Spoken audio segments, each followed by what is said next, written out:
Slendy, Ego, Slendy, hey, you already know what's up. What's that? Another home run. But you know the job ain't done till we hold that trophy up. What's up, everybody? Welcome to episode 547 of the Talking Friars podcast and YouTube show. Ben Fadden here, not December. We're in January now, January 2nd, 2024, with special guest Nathan Martorella. He is the Padres' number 11th ranked prospect, according to MiLB.com. He has already gotten up to Double-A with the San Antonio Mission, so hopefully Padres fans are going to enjoy this conversation. Nathan, thanks so much for coming on. Yeah, thank you for having me. I'm excited. Yeah, of course. So let's first start off with your career so far. You've already progressed from rookie ball to Lake Elsinore, high A, Double-A, 798 OPS this past year, 88 runs driven in, 19 home runs. And by the way, fans, go watch on social media some of the bombs that he has hit.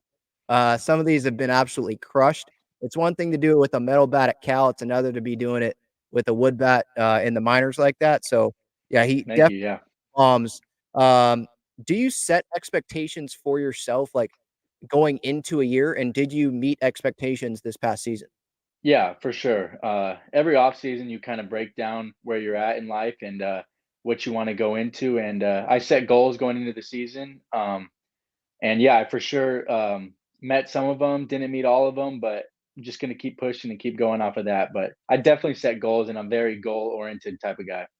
That's awesome. So this going into this next season, obviously the off season you're working on stuff. Have the Padres kind of help guide you into what to work on this off season, and then what goals do you think you have for next year? For sure. Yeah, the Padres have done a great job of helping me develop, just refining skills and tuning things up. Not reinventing anything because you've got to where Mhm. you're at for a reason. So kind of just being as polished of a player as you can be and just making your skills as sharp as you can. And yeah. So you've already obviously been promoted, like I've talked about multiple times now. What is that feeling like? Like, I'm sure that's hard to, maybe it's hard to describe just because maybe you block out sometimes. But what is that feeling like when you hear that news that, yeah, you're going up to the next level?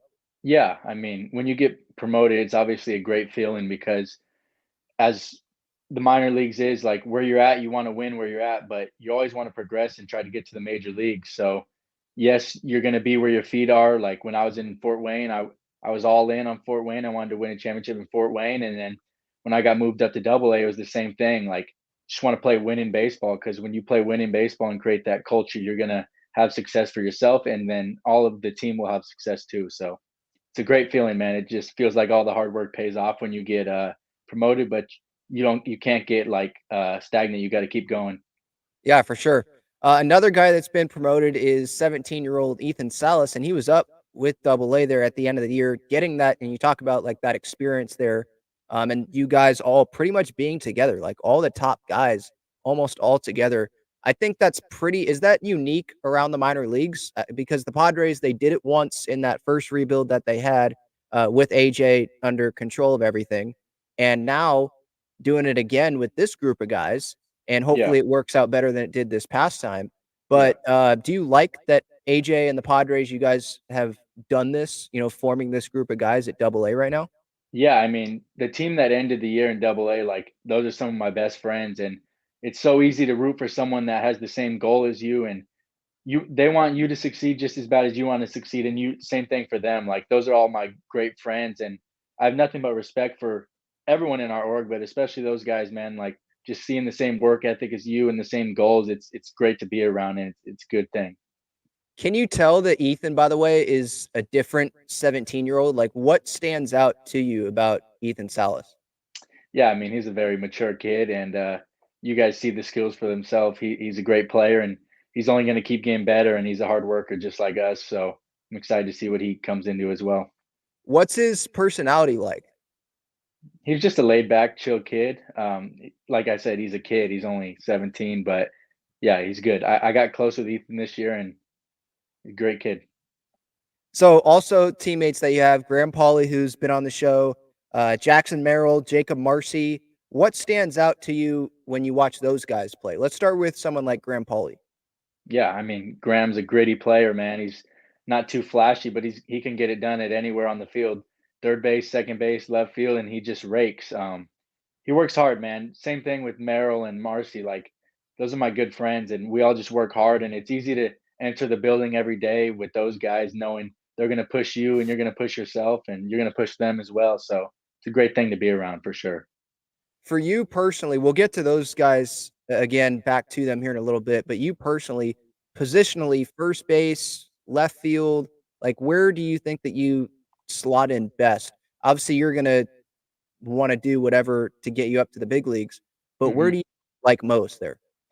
Yeah, obviously first base. I've played it my whole life, and that's my favorite position and what I feel I'm best at. But wherever I need to be slotted in at, I could be slotted in at. But right now in my career, I feel most comfortable at first base. But I'm totally open to keep learning the outfield and everything, and just any way I can get my bat in the lineup. That's obviously the goal. So What's the hardest thing about going to the outfield from the infield like that, especially when you're going from first base, which is one side of the field, and then left field, hmm which is the other side, and it's in the outfield, hmm not even in the infield. How tough of that transition is that? Tatis, obviously, it's different because he's like super athletic, shortstop, not yeah, first, going to right field. yeah. It's a little bit different. He had a lot of time at the big leagues with that, but for someone like hmm you, what are the challenges there? For me, it's just getting out there and getting reps. I think I played maybe 20 games out there. I was doing about a once a week thing. I'd play 5 at first, 1 in left. So just about getting out there and getting the reps, man. Like I said, I want to stay in the lineup any way I can. So if that takes away, like if I get to go play left field instead of having an off day, I want to do that because I want to be as available as I can and play every day. So Is that the same thing that they're doing with Jackson Merrill, where I know he played a little bit of left field. How consistent was that this past year? yeah, I mean, it's just being available. However, the organization needs you. Like you see, our big league club is got a lot of superstars. So any way you can slot in and help them win is you're going to try to be available for that and open to learning anything. And do you think that he and someone like Graham Pauley, let's say, because I think he knows that there's someone named Manny Machado that plays third base. Um, do you think that they'll be able to transition to the outfield if need be? And how valuable do you think that they can be as kind of like a utility player if that's what they have to be? Absolutely. In our farm system, we kind of just preach being available, and those guys are two athletic kids, man. They could play anywhere on the diamond. So I would have nothing but confidence with those guys wherever they are at because I know they're going to work their hardest and leave it all out there. And that's kinda like you talk about the versatility and being available. That's I feel like what I mean, right from the get-go from the draft is what, like, AJ Preller and the Padres farm system, those guys are about, right? I mean, you look at AJ's drafts, and it's a lot of up the middle talent, a lot of athletic guys. So, in case plans change, you can move to different positions, and I think that can, increase your value to other clubs and to the Padres as well, right? For sure, man. You just want to be athletic as possible and be as, like I said, as available as possible, no matter where it may be. Yeah, for sure. Um, what is like your best minor league story? I'm sure that you have one, with a couple years now. What's that like funniest minor league story that you have? It's not like a specific story, but just in the beginning of the year in the Midwest League, it was so cold that like just showing up to the yard every day and like you were just so cold and like a lot. I'm from California. A lot of kids were from California and from foreign countries and stuff. It's just seeing everyone's different reactions to how cold it is. Like someone like Marsee, he was totally okay in the cold being from Michigan, and then like I was freezing. Castagnon was freezing being from California, so that was a funny experience. Just being mentally tough and pushing through that. Yeah. So how long are those days? So this is what, beginning of the year, probably when it's really Yeah, cold about like that. about the first month in the Midwest League was pretty freezing. Yeah. So those days, like you're like, great, I'm playing professional baseball. I'm in the minor leagues. Like this is great. I need to keep playing. But then you realize as well at the same time you're battling with, my goodness, it is super cold out here. How do you guys deal with that?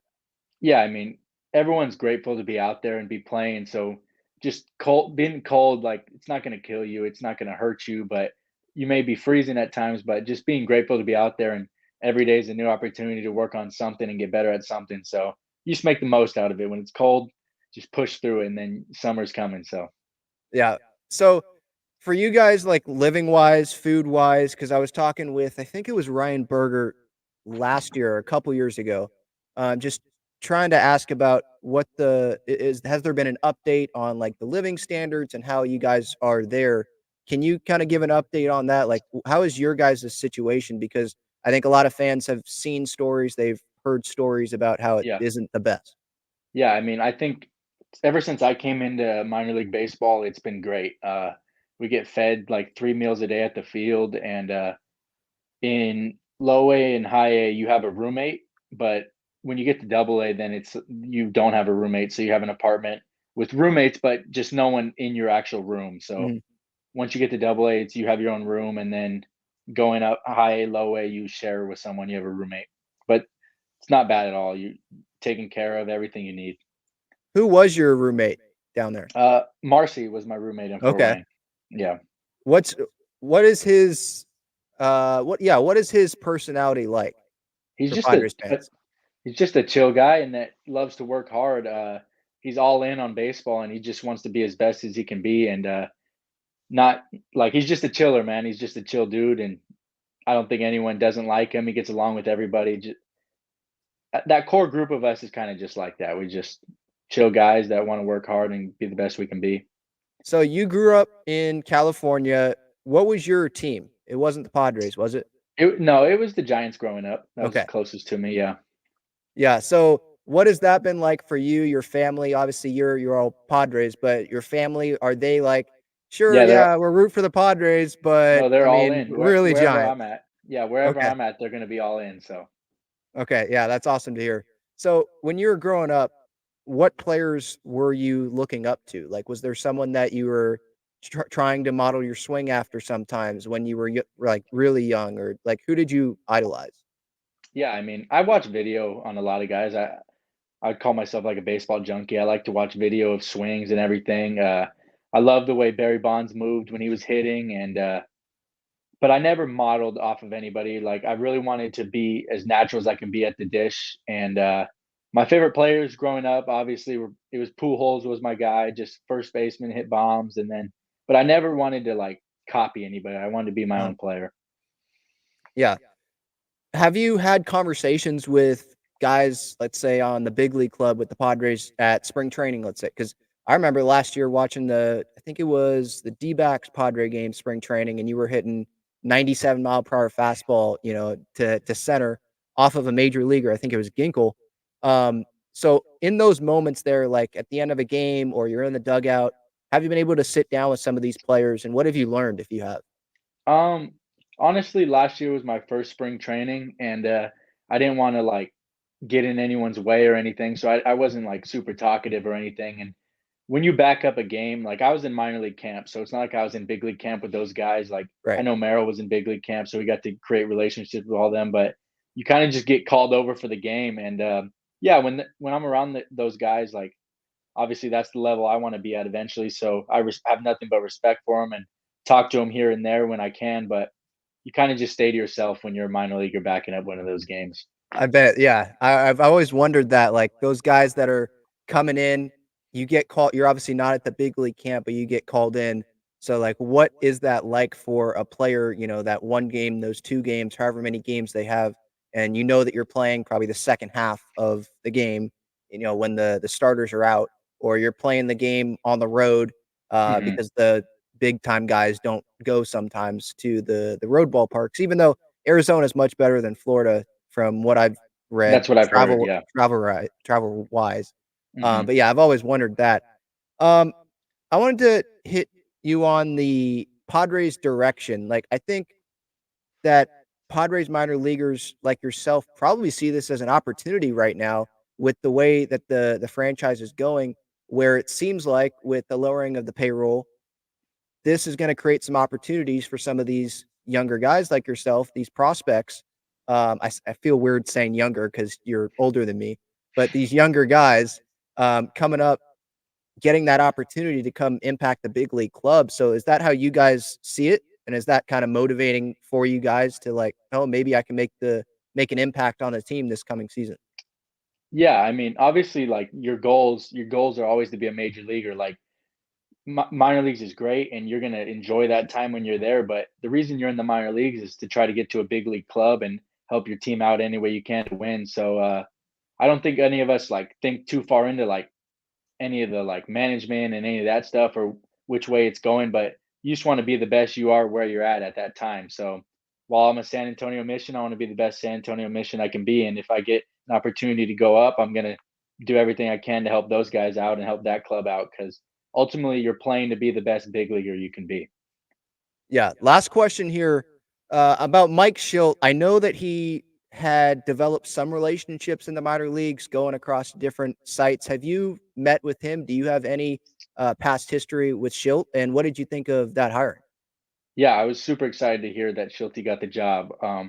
Met with him a lot at spring training, actually talked to him a little bit, and just a great guy. He interacted with a lot of the minor leaguers during spring training, actually very hands-on with us and worked with us. And it was super cool to find out that he was going to be the new manager, especially after coming off my first spring training. And I interacted with him a lot, and he gave me a lot of hands-on stuff. So he was a great guy. And someone with that much experience, like he's been through like every level in professional baseball. So does that really like make you want to listen and soak in all the information that you can from him because of how much experience he has? Obviously, uh, a manager at the big league level, and then coaching throughout the minor leagues and even lower than that as well. For sure. I mean, you have a lot of respect for guys like that have touched every level, and they have a lot of knowledge, and they're going to pass you as much knowledge as you can, and just try to listen up, take notes, and hear everything he has to say. For sure. All right.